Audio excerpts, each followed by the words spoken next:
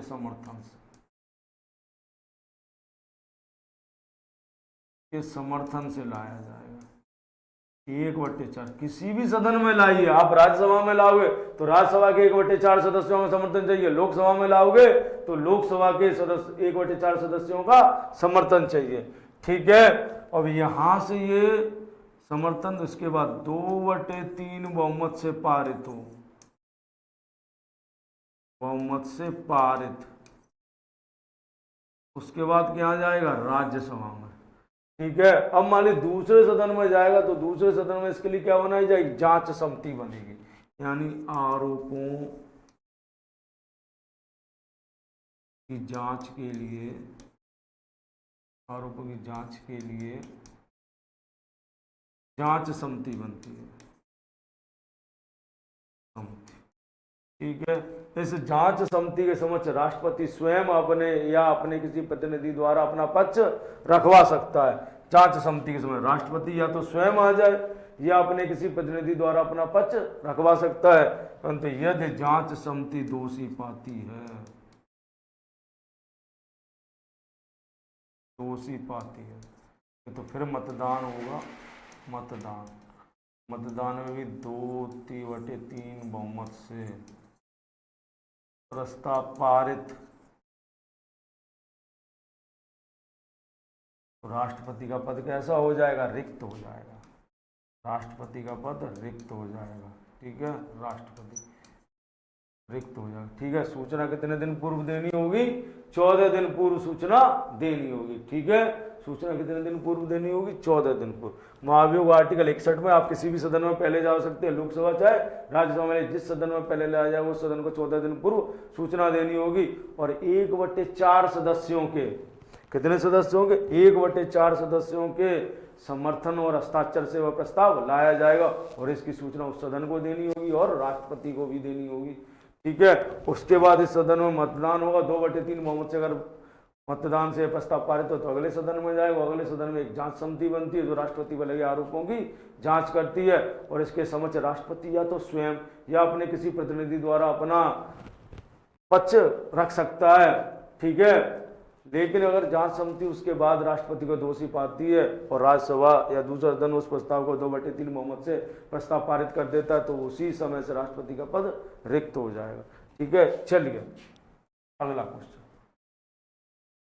बांधवगढ़ राष्ट्रीय उद्यान किस राज्य में स्थित है? बांधवगढ़, तो देखिए बांधवगढ़ राष्ट्रीय उद्यान मध्य प्रदेश में। किसमें? मध्य प्रदेश में। मध्य प्रदेश को टाइगर स्टेट भी कहते हैं। और जान लेते, देखिए बांधवगढ़, बांधवगढ़, कान्हा, पेंच ये राष्ट्रीय उद्यान मध्य प्रदेश में। ठीक है। मध्य प्रदेश को टाइगर स्टेट भी कहते हैं। टाइगर स्टेट, टाइगर स्टेट किसको कहते हैं? मध्य प्रदेश को कहते हैं। स्टेट मध्य प्रदेश को कहते हैं। तेलंगाना में कौन सा? मृगनैनी, मृगवानी, मृगवानी या मृगनैनी नेशनल पार्क है। National park. ठीक है। ये कहाँ पर है? तेलंगाना में मृगवानी नेशनल पार्क। केरल में एराकुलम, एराकुलम राष्ट्रीय पार्क केरल में। एराकुलम राष्ट्रीय पार्क कहाँ पर है? केरल में स्थित है एराकुलम राष्ट्रीय पार्क। कहाँ स्थित है? केरल में स्थित है एराकुलम राष्ट्रीय पार्क। ठीक है। चलिए आपसे पूछा गया बांधवगढ़ राष्ट्रीय उद्यान का मध्य प्रदेश में। ठीक है। चलिए अगले क्वेश्चन की ओर चलते हैं। अगला क्वेश्चन कहते हैं भारत के शेष भाग में उष्णकटिबंधीय सदाबहार वन नहीं पाए जाते। तो देखिए उष्णकटिबंधीय सदाबहार वन उन क्षेत्रों में पाए जाते हैं जहाँ वर्षा अधिक होती है। उष्णकटिबंधीय सदाबहार वन उन क्षेत्रों में पाए जाते हैं जहाँ वर्षा अधिक होती है, और जहाँ वर्षा कम होगी वहाँ उष्णकटिबंधीय सदाबहार वन नहीं पाए जाएंगे। उष्णकटिबंधीय सदाबहार का अधिक वर्षा वाले क्षेत्रों,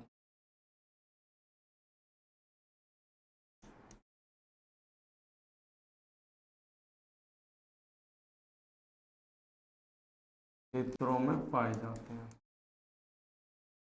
ठीक है, कहाँ पाए जाते हैं? अधिक वर्षा वाले क्षेत्रों में पाए जाते हैं। ठीक है, तो देखिए पश्चिम घाट पर वर्षा अधिक होती है, जैव विविधता बहुत अधिक, अंडमान निकोबार में वर्षा होती है, पूर्वी घाट पर भी वर्षा, पूर्वी घाट पर वर्षा कम होती है, उत्तर पूर्वी क्षेत्र में वर्षा बहुत होती है, तो पूर्वी घाट पर वर्षा कम होती है। इस क्षेत्र में उष्णकटिबंधीय सदाबहार वन नहीं पाए जाते हैं। ठीक है, पूर्वी घाट पर वर्षा कम होती है क्योंकि वह वृष्ट छाया क्षेत्रों में पड़ता है। देखिए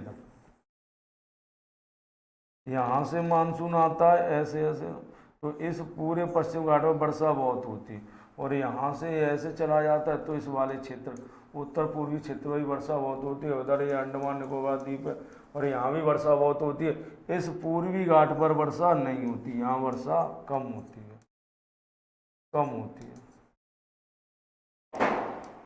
ठीक है, इसीलिए यहाँ पूर्वी घाट पर उष्णकटिबंधीय सदाबहार वन नहीं पाए जाते। ठीक है, भारत में उष्णकटिबंधीय सदाबहार वन कहाँ नहीं पाए जाते? पूर्वी घाट में, अंडमान निकोबार में पाए जाते हैं, उत्तर पूर्वी क्षेत्र में पाए जाते हैं, पश्चिम घाट में भी पाए जाते हैं, लेकिन पूर्वी घाट पर नहीं पाए जाते हैं। ठीक है, चलिए अगले क्वेश्चन की ओर चलते हैं।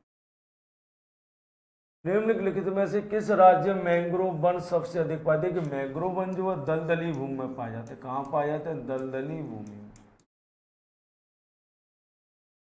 में पाए जाते हैं। ठीक है, तो देखिए राजस्थान में तो दलदली भूमि मिलेगी नहीं, उत्तर प्रदेश में भी नहीं है, और सिक्किम पहाड़ी एरिया है यहाँ भी नहीं है। तो पश्चिमी बंगाल में सबसे अधिक मैंग्रोव वन पाए जाते हैं, जो सुंदरवन डेल्टा है। कौन सा डेल्टा है? Sundarban delta, Sundarban delta mangrove वनस्पति पाई जाती है, मैंग्रोव वनस्पति पाई जाती है।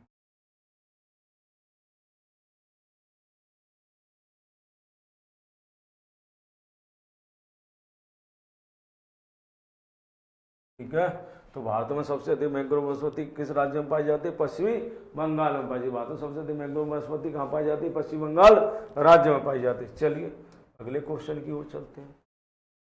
चिपको नारा, चिपको नारा पारिस्थितिकी स्थायी अर्थव्यवस्था है, किसने कहा था? देखिए चिपको आंदोलन जो है ये उत्तराखंड राज्य में चला था, उत्तराखंड राज्य में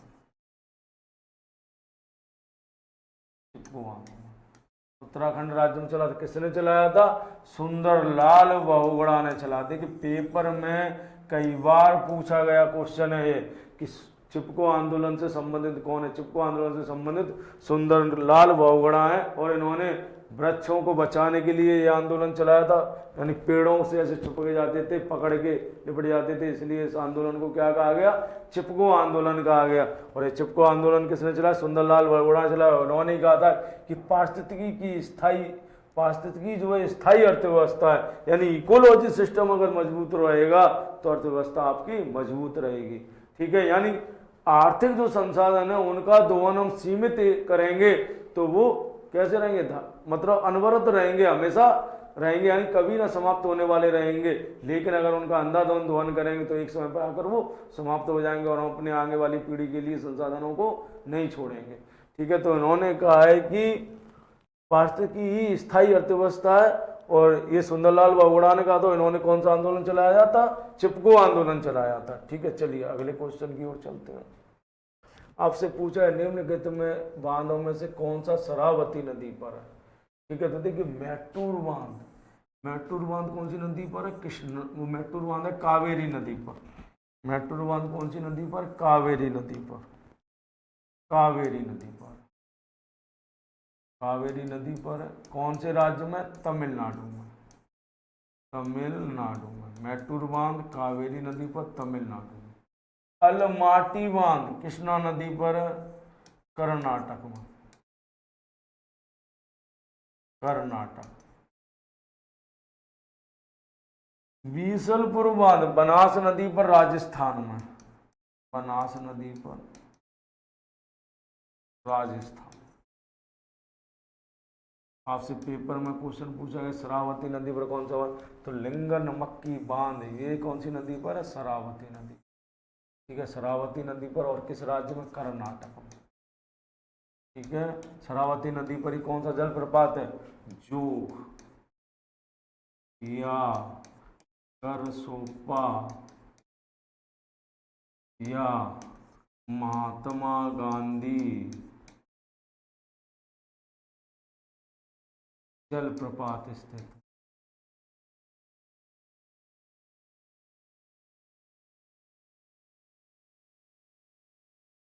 क्या, महात्मा गांधी जलप्रपात स्थित है। ठीक है, आपसे क्वेश्चन पूछे इन्होंने कौन सा बांध शरावती नदी पर है, तो लिंगनमक्की बांध शरावती नदी पर स्थित है।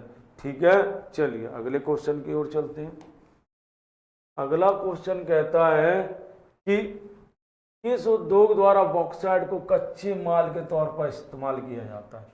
तो सिंपल है, देखिए बॉक्साइट किसका है, इसका बॉक्साइट जो है एल्यूमिनियम का है, इसका है, इसके एल्यूमिनियम का।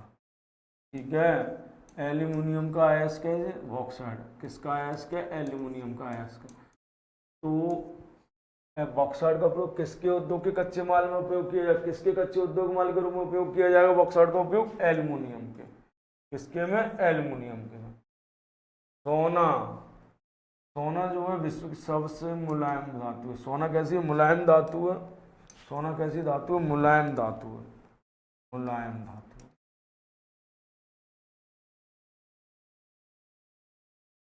ठीक है, दूसरी बात, सोना की तन्यता सबसे अधिक होती है, यानी इससे तार सबसे अधिक खींचा जा सकता है, अधिक होती है, तन्यता सबसे अधिक होती है किसकी, सोने की। लोहा, देखिए लोहे के अयस्क कौन से हैं, लोहे के अयस्क, ठीक है, मैग्नेटाइट, मैग्नेटाइट टाइट, दूसरा है हेमेटाइट, हेमेटाइट, लियोनाइट, लियोनाइट। देखिए मैग्नेटाइट जो है लोहे का सबसे अच्छा है, इसके सबसे अच्छा।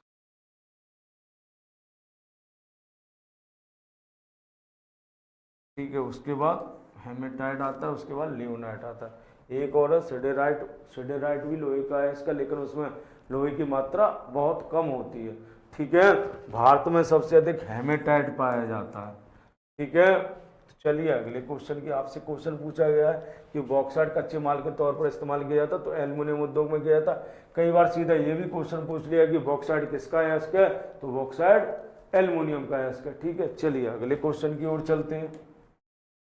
अगला क्वेश्चन कहता है कि दिल्ली मुंबई चेन्नई कोलकाता को जोड़ने वाला राष्ट्रीय राजमार्ग कौन सा है, किस नेटवर्क को क्या कहते हैं। तो दिल्ली मुंबई कोलकाता को जोड़ने वाले राष्ट्रीय राजमार्ग नेटवर्क को कहते हैं स्वर्णिम चतुर्भुज। क्या कहते हैं, स्वर्णिम चतुर्भुज कहते हैं। देखिए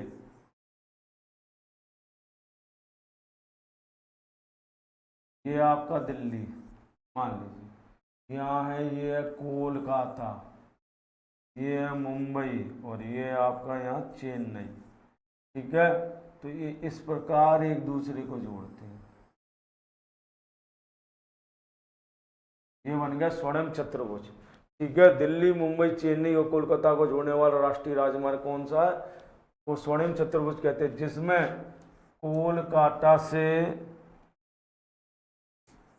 यानी मैं कहूँ यहाँ, इसमें कोलकाता से, कोलकाता टू चेन्नई, इसकी लंबाई सबसे अधिक है। ठीक है, इसकी लंबाई सबसे अधिक।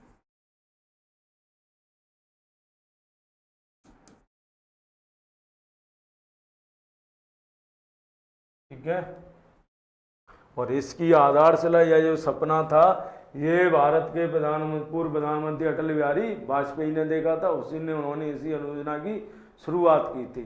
ठीक है, चलिए अगला शुरू करते हैं। अगला क्वेश्चन है कि निम्नलिखित में से कौन सा एक परमाणु के नाभिक में शामिल नहीं है। देखिए आज के ज्यादातर क्वेश्चन सरल है, ठीक है, ज्यादातर क्वेश्चन कैसे हैं, सरल है। आइए आपसे पूछा गया निम्न एक परमाणु के नाभिक में कौन शामिल होता है। तो देखिए मान लीजिए ये परमाणु का नाभिक है, ठीक है, तो परमाणु के नाभिक में दो तत्व पाए जाते हैं, एक तो होता है न्यूट्रॉन और एक होता है प्रोटॉन। न्यूट्रॉन और प्रोटॉन पाए जाते हैं। देखिए ये न्यूट्रॉन, और न्यूट्रॉन जो होता है ये उदासीन होता है। कैसा होता है, उदासीन।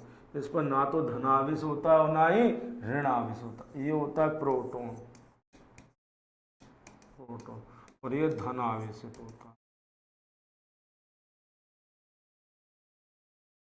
और इसके चारों ओर कक्षा में जो चक्कर लगाते रहते हैं वो होते हैं इलेक्ट्रॉन।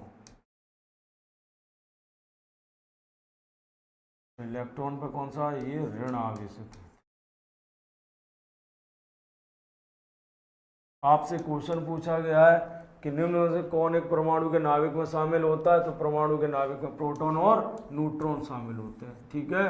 परमाणु के नाभिक में कौन शामिल होता है, प्रोटॉन और न्यूट्रॉन शामिल होते हैं, ठीक है। चलिए अगले क्वेश्चन की ओर चलते हैं। अगला क्वेश्चन, निम्नलिखित में से कौन एक ऊष्मा की कुचालक धातु है। निम्नलिखित में कौन एक ऊष्मा की कुचालक धातु है। तो सीसा जो है ऊष्मा की कुचालक धातु है। सीसा कैसी धातु है, ऊष्मा की कुचालक धातु है, ठीक है, जिसमें अगर ऊष्मा का संचरण नहीं होता। तो सीसा ऊष्मा की कुचालक धातु है। पारा यह एकमात्र धातु है, एकमात्र धातु द्रव अवस्था में पाई जाती है।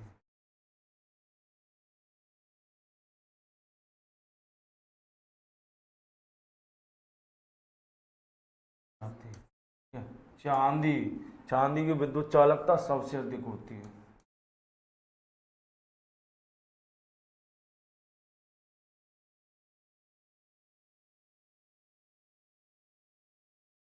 कई बार पेपर में क्वेश्चन पूछा गया है। इसकी विद्युत चालकता सबसे अधिक होती है, चांदी की विद्युत चालकता सबसे अधिक होती है, ठीक है। चलिए अगले क्वेश्चन की ओर चलते हैं। अगला क्वेश्चन कहता है कि केरल के तट पर रेडियो एक्टिव प्रदूषण निम्न में से किसके कारण होता है। देखिए केरल के तट पर बात करते हैं केरल की, तो देखिए केरल के तट पर एक रेत पाया जाता है, रेत। इस रेत को कहते हैं मोनोजाइट रेत। कौन सा रेत कहते हैं, मोनोजाइट रेत, मोनोजाइट, ठीक है। और इस मोनोजाइट रेत में थोरियम पाया जाता है, थोरियम, थोरियम पाया जाता है। कौन सा तत्व पाया जाता है, थोरियम पाया जाता है, ठीक है। और ये जो थोरियम है ना, ये रेडियो एक्टिव पदार्थ है। कैसा पदार्थ है, रेडियो एक्टिव पदार्थ है। थोरियम कैसा पदार्थ है, रेडियो एक्टिव पदार्थ है। आपसे क्वेश्चन पूछा गया है कि केरल के तट पर रेडियो एक्टिव प्रदूषण में किसका कारण होता है। तो थोरियम के कारण होता है। किसके कारण होता है, थोरियम का। यूरेनियम, यूरेनियम भी एक रेडियो एक्टिव पदार्थ है। ये भी कैसा पदार्थ है, रेडियो एक्टिव पदार्थ है। लेकिन भारत में यूरेनियम की खान का जादूगोड़ा, जादूगोड़ा झारखंड में यूरेनियम पाया जाता है। भारत में जादूगोड़ा झारखंड, ठीक है, झारखंड में। जस्ता राजस्थान, जावर की खान से निकाला जाता है, जावर की खान, जावर की खान राजस्थान। जस्ता कहाँ से निकलता है, जावर की खान राजस्थान से, ठीक है, जावर की खान राजस्थान, जस्ता निकाला जाता है, ठीक है। चलिए आपसे क्वेश्चन पूछा गया है कि केरल के तट पर रेडियो एक्टिव प्रदूषण निम्नलिखित में से किसके कारण अधिक होता है। तो यूरेनियम, वो उसके सॉरी थोरियम के कारण होता है, थोरियम, ठीक है। चलिए अगले क्वेश्चन की ओर चलते हैं। अगला क्वेश्चन कहता है कि पौधे का कौन सा भाग पौधे में जल संवहन करता है। कौन सा भाग पौधे में जल संवहन करता है, ठीक है। तो देखिए तना जल संवहन करता है। कौन सा भाग करता है, तना, ठीक है। देखिए पौधे में क्या जो जटिल ऊतक पाए जाते, कौन से ऊतक पाए जाते? जटिल ऊतक। जटिल ऊतक दो प्रकार के होते हैं, एक होता है जाइलम और एक होता है फिलोएम। ठीक है, जाइलम क्या करता है? ये जड़ों द्वारा अवशोषित अवशोषित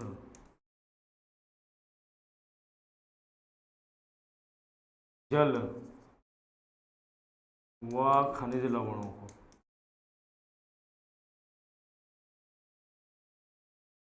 को पत्तियों तक पहुंचाता है।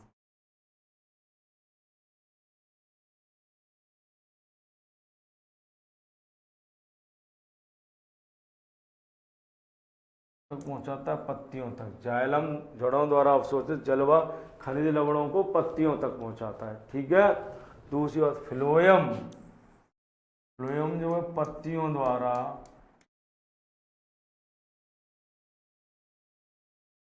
बनाए गए भोज्य पदार्थों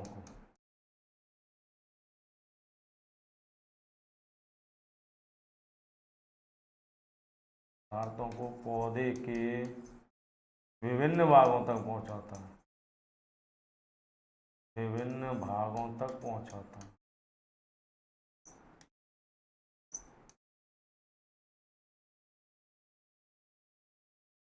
पहुंचाता है। ठीक है। आइए दूसरी बात, पत्तियां जो हैं ये क्या करती हैं? पत्तियों में ये प्रकाश संश्लेषण की क्रिया करती हैं, प्रकाश संश्लेषण की क्रिया करती हैं। पत्तियां क्या करती है? प्रकाश संश्लेषण की क्रिया करती है। ठीक है। तो आपसे क्वेश्चन पूछेगा पौधे का कौन सा भाग पौधे में जल संवहन करता है? तो पौधे में जल संवहन कौन करता है? पौधे में जो जल संवहन करता है वो तना करता है। ठीक है। और जाइलम का कार्य होता है कि जड़ों द्वारा अवशोषित खनिज लवणों उसको कित तक पहुंचाना? पत्तियों तक पहुंचाना, जिसकी सहायता से पत्तियां प्रकाश संश्लेषण की क्रिया में भोजन बनाती हैं। ठीक है। चलिए ठीक है। तो चलिए आज के सेशन को यहीं समाप्त करते हैं और मैं उम्मीद करता हूं आपको आज का सेशन पसंद आया होगा और आपके लिए ये सेशन भी अत्यंत उपयोगी सिद्ध होगा परीक्षा की दृष्टि से। और आपको अगर आज का सेशन पसंद आया तो इसे लाइक कीजिए और शेयर कीजिए। चलिए अलविदा इसी के साथ।